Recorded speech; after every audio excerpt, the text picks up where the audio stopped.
अस्सलामुअलैकुम dear students, आज के इस लेक्चर में एक्सरसाइज 4.3 इसका क्वेश्चन नंबर 6 कंप्लीट करेंगे। इसके 3 पार्ट्स हैं, तीनों के तीनों पार्ट्स करवाऊंगी। अच्छा, अब इसमें ये कहा गया है solve the following system of homogeneous linear equation. ऐसी इक्वेशन जिसमें यहाँ पे ये बी मैट्रिक्स जो होता है ना, ये जीरो आ जाए तो उसको होमोजीनियस कहते हैं। देखिए, हम इन मैट्रिक्स को इस तरह से लिखते हैं ना, A X is equal to B. अगर ये बी जीरो हो जाए तो this system of linear equation is called homogeneous. अगर इस तरह आपके पास है A X is equal to B, B is not equal to zero, this is called non homogeneous system of linear equation. और इनका सोल्यूशन हम फाइंड करते हैं एक्स वाई जी के लिए। अगर इस जैसे ये क्वेश्चन है ना, इसमें एक्स वाई जी, एक्स भी ज़ीरो आ जाए, वाई भी ज़ीरो, जी भी ज़ीरो, मतलब आप तीनों इसको सॉल्व करें एक्स वाई जी के लिए और सोल्यूशन ज़ीरो आ जाए तो इसको ट्रिवियल सोल्यूशन कहते हैं। जब आपके पास एक्स वाई जी इसका सोल्यूशन ज़ीरो के अलावा यानी कि not equal to zero, zero के अलावा कोई नंबर आ जाए, आर्बिट्रेरी सोल्यूशन आ जाए, तो हम कहते हैं इनफाइनाइटली मैनी सोल्यूशन और नॉन ट्रिवियल सोल्यूशन हम उसको कहते हैं। अब गॉस एलिमिनेशन मेथड क्या होता है कि इसमें इस तरह का सिस्टम ऑफ लीनियर इक्वेशन होता है, हम उसको आर्गुमेंटेड मैट्रिक्स में लिख लेते हैं। आर्गुमेंटेड मैट्रिक्स में लिखने के बाद हम उसको एचएलएन फॉर्म में कन्वर्ट करते हैं। एचएलएन फॉर्म और रिड्यूस एचएलएन फॉर्म हमने इससे पहले क्वेश्चन 5 किया। एचएलएन फॉर्म में हम इस तरह से यानी कि डायगोनल में 1 बनाते हैं और जस्ट 1 के नीचे 0 बनाते हैं, ऊपर जो भी वैल्यू आ जाए जस्ट एचएलएन फॉर्म में 1 के नीचे 0 बनाया जाता है और डायगोनल में 1 बनाया जाता है। अब हम यहाँ पे इस क्वेश्चन का सोल्यूशन करते हैं। तो सबसे पहले हम इसको आर्गुमेंटेड मैट्रिक्स लिखेंगे। तो हम यहाँ पे पहले लिख लेंगे take augmented matrix. Augmented matrix, augmented matrix क्या होता है कि हम इस मैट्रिक्स को और डॉट डॉट यहाँ पे जो बी की वैल्यू होती है ना उसको लिखते हैं 1 4, देखें जी का कोफिशिएंट -2, फिर 2 1 5, फिर 5 2 और 8। अब आर्गुमेंटेड मैट्रिक्स यहाँ पे 0 0 है तो उसको साथ हम इस तरह लिख लेंगे। अब हम इसको कन्वर्ट करेंगे एचएलएन फॉर्म में। तो यहाँ पे हम लिखेंगे we convert it into HLN form by applying row operation. वी convert it into HLN form by applying row operation. ये आपको पता है पूरी एक्सरसाइज में हम रो ऑपरेशन के ज़रिए ही कन्वर्ट करते आ रहे हैं। तो अब हम इसको HLN फॉर्म में कन्वर्ट करते हैं। अगर हम पहली रो देखें तो पहली रो में यहाँ पे 1 है, पहली रो हमने फिक्स करनी है। इस 1 की हेल्प से इसको भी 0 बनाना है और इसको भी 0 बनाना है। तो ये 2 है, 0 कैसे हो सकता है, इस जगह पे 0 बनाना है ना, 2 - 2 0 हो सकता है। तो हम क्या करेंगे R2 - 2 R1 करेंगे। R1 को सबसे पहले आपने एज इट इज़ लिख लेना है। अब इसको 2 के साथ मल्टीप्लाई और दोनों को माइनस, तो 2 - 2 0। अगर मैं इसको -2 से मल्टीप्लाई करूँ, -8 1 -8 -7 आ जाएगा। -2 से मल्टीप्लाई होकर +4 5 + 4 9 आ जाएगा। और 0 तो वैल्यू 0 ही रहनी है, उसमें कोई चेंजेस नहीं। अब ये 5 है, यहाँ पे अगर 5 हो तब ये 0 बन सकता है। तो R3 को पहले हम 5 के साथ R1 को मल्टीप्लाई करेंगे, फिर R3 को उसमें से माइनस कर देंगे। तो 5 - 5 0, यहाँ -5 से करें इसको पहले मल्टीप्लाई, तो ये क्या बन जाएगा, ये 2 और ये -20, तो यहाँ पे -18 आ जाएगा। यहाँ पे -5 से करें तो 5 2 ज़ा 10, 8 + 10 ये +18 हो जाएगा और ये वैल्यू तो वैसे ही 0 रहेगी। अब पहली यानी कि ये इस रो की लीडिंग एंट्री 1 बनाई, 1 के नीचे 0। अब हमारा मेन काम है यहाँ पे 1 बनाना, तो यहाँ पे 1 बन सकता है। अब जब भी सिंगल रो को बनाना होता है वो डिवाइड करके बनाना होता है, फिर इस 1 की हेल्प से हम इसको माइनस करेंगे ना। अब पहली रो तो मैं एज इट इज़ लिख लूँगी। इसको 1 बनाने के लिए मैं R2 को डिवाइड करूँगी -7 से। 0 बाई -7 0, -7 बाई 7 +1 और ये -9 बाई 7। 0 बाई -7 वो 0 ही रहेगा।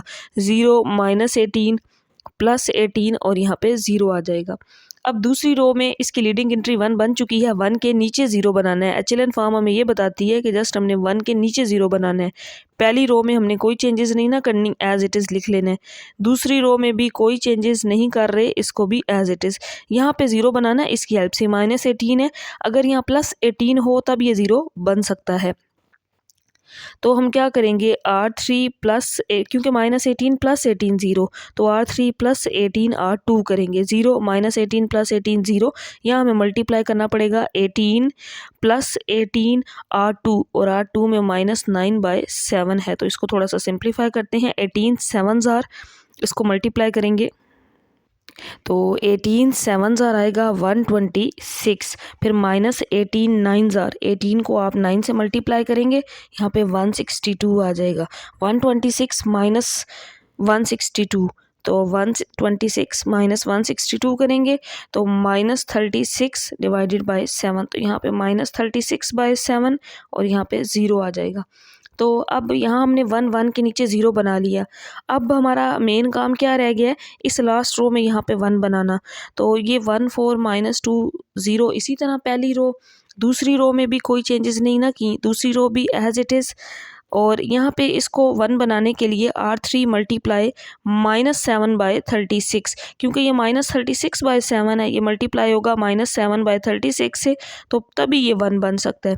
0 मल्टीप्लाई होगा इससे 0, तो इस यहाँ पे 1 आ जाएगा, यहाँ पे 0। तो ये एचएलएन फॉर्म में कन्वर्ट हो चुका है। अब हम इनके आंसर्स देखते हैं। तो फिर बच्चों ये जो अब लास्ट पे मैट्रिक्स आया है ना, इसमें से हम इक्वेशंस बनाएंगे। यहाँ पे देखें पहली रो में x, ये 4y माइनस 2z। अब मैं इसको ना यहाँ से देखते हुए आगे यहाँ पे लिख रही हूँ, x plus 4y minus 2z is equal to 0। पहली इक्वेशन ये बन गई, क्योंकि यहाँ से हमने x y z फाइंड करना। इसमें x 0 हो गया, ये y और z, तो y minus 9/7z is equal to 0, ये आ गई इक्वेशन नंबर 2। इसमें x भी 0, y भी 0 और यहाँ पे z, so z is equal to 0। इसको नाम दे देते हैं इक्वेशन 3 का। अगर मैं z यहाँ पे पुट करूँ तो y की वैल्यू भी आ जाएगी। पुट 3 इन 2। इक्वेशन नंबर 3 को हम किस में पुट करेंगे, इक्वेशन नंबर 2 में। y माइनस 9/7, यहाँ z 0 पुट करें, सो y भी क्या आ जाएगा 0। अब y भी आ गया है, z भी आ गया, x रह गया, यहाँ पुट करते हैं y और z को इक्वेशन नंबर 1 में। Then equation number 1 becomes x plus 4y 0 minus 2z 0, तो x भी क्या आ जाएगा 0 आ जाएगा। और स्टार्ट में मैंने आपको बताया था कि अगर x y और z तीनों 0 आ जाएं, x y और z, तो इस क्वेश्चन के अंदर x भी 0 आया, y भी 0 आया, z भी 0 आया। गाज एलिमिनेशन मेथड से हम एचएलएन फॉर्म में उसको कन्वर्ट किया हमने, तो तीनों वैल्यू 0 आ गई। तो इसका मतलब क्या है, so solution of this system is trivial. ये जो हमारे पास system of linear equation given है, solution of this system is trivial. इसका जो सोल्यूशन है वो ट्रिवियल सोल्यूशन है। जब x y z 0 आ जाएं तो वहाँ पे सिस्टम का जो सोल्यूशन होता है वो ट्रिवियल होता है। अब हम इसका सेकंड पार्ट करते हैं। तो नेक्स्ट प्यारे बच्चों हमारे पास पार्ट नंबर 2 है। सबसे पहले हम इसको आर्गुमेंटेड मैट्रिक्स में लिखेंगे। आपने उसी तरह से जैसे मैंने फर्स्ट पार्ट में बताया ना, आप लिखेंगे टेक आर्गुमेंटेड मैट्रिक्स इज, तो ये आ जाएगा 1 4 2। अब वहाँ पे एक्स वाई जी था, इस वहाँ पे एक्स वाई जी का सोल्यूशन आया था, यहाँ पे हम x1 x2 x3 फाइंड करेंगे।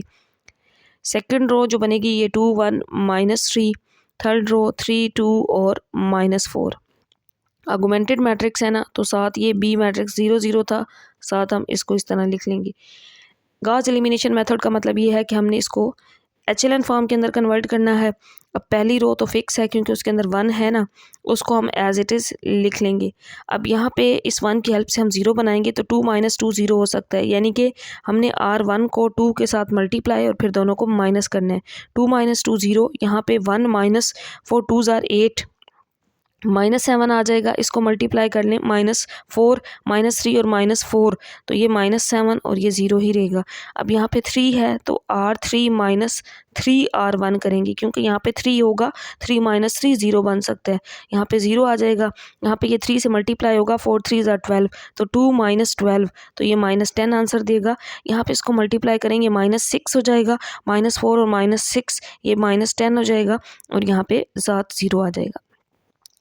अब दूसरी रो में जहाँ पे -7 है, यहाँ पे हमें +1 चाहिए, तो हम अब R2 को -7 के साथ डिवाइड कर देंगे। सो R2 डिवाइडेड बाय -7।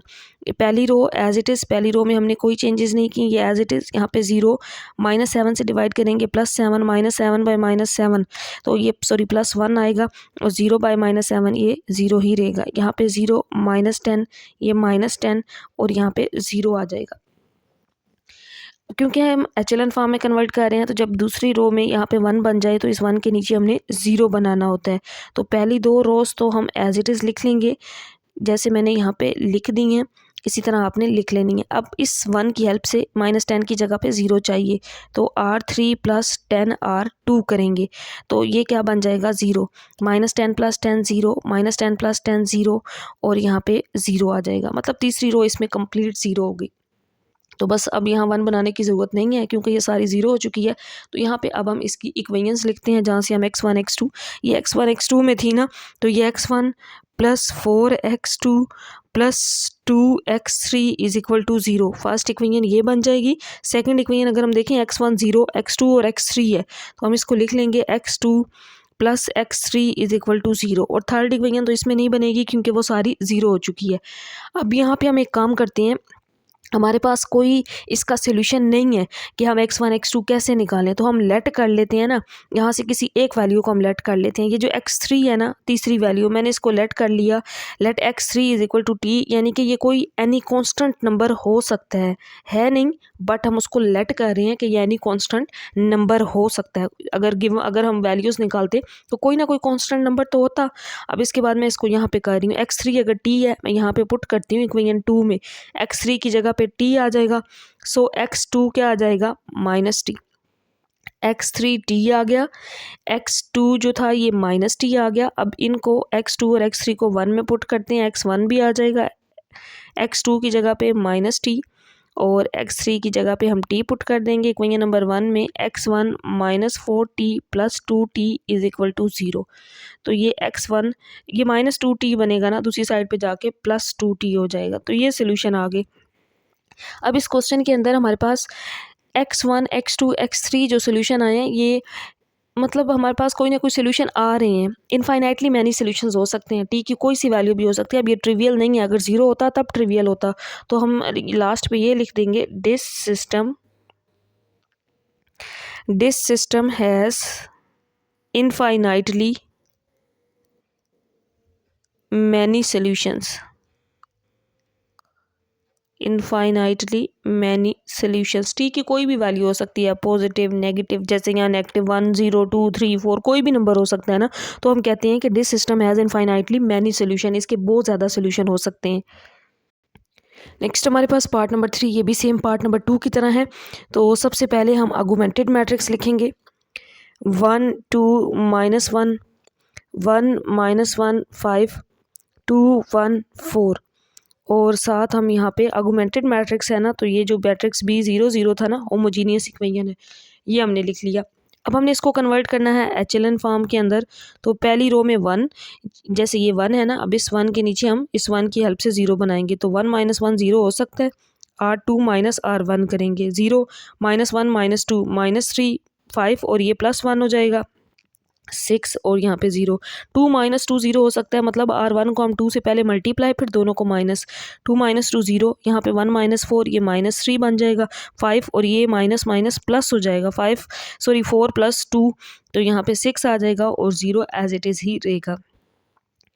तो इसके बाद ये जो दूसरी रो है ना, इस -3 की जगह पे अब हमें +1 चाहिए, तो 1 2 -1 ये हम इसी तरह लिख लेते हैं 0, यानी कि अब हम R2 को डिवाइड करेंगे -3 से, तो ये +1 हो जाएगा, 6 divided by -3 3 6 divided by -3 3 2s are 6, तो यहाँ पे -2 और 0 को डिवाइड करेंगे तो वो 0 ही रहेगा, 3 0 -3 6 और ये 0 इसी तरह आ जाएगा।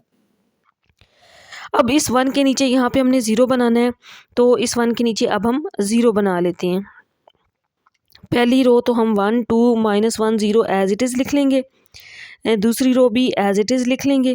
यहाँ पे हम 0 बनाते हैं तो हम क्या करेंगे, R3 + 3 R2 -3 + 3 0 हो सकता है, तो R3 में हमने +3 R2 करना है, तो साथ साथ मल्टीप्लाई 3 से ये 0 ही रहेगा, -3 + 3 0। अब इसको +3 से मल्टीप्लाई करें, 6 - 6 ये भी 0 हो जाएगा, तो मतलब लास्ट रो प्रीवियस पार्ट की तरह सेम हमारे पास 0 हो गई।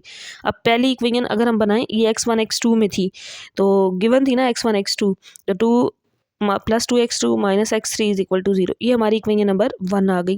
इसमें x1 0 हो गया है, x2 और -2 x3 = 0, इसमें 2 इक्वेशंस बनेंगी क्योंकि तीसरी रो कम्प्लीटली 0 हो गई है।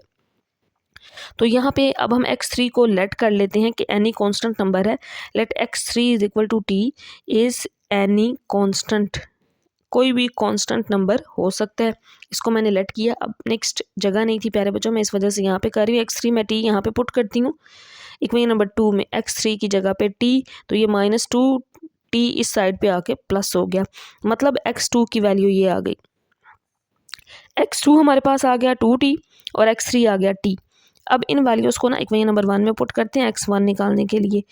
x1 प्लस 2x2 की जगह पे 2t पुट कर देंगे माइनस, और x3 की जगह पे t आ जाएगा। तो ये 2 2s are 4t minus t is equal to 0। 3t plus 3t जब दूसरी साइड पे जाएगा माइनस 3t हो जाएगा। तो यहाँ पे भी हमारे पास t में सोल्यूशन आ रहे हैं। t कोई भी कांस्टेंट आर्बिट्रेरी नंबर हो सकता है, तो हम लिखेंगे दिस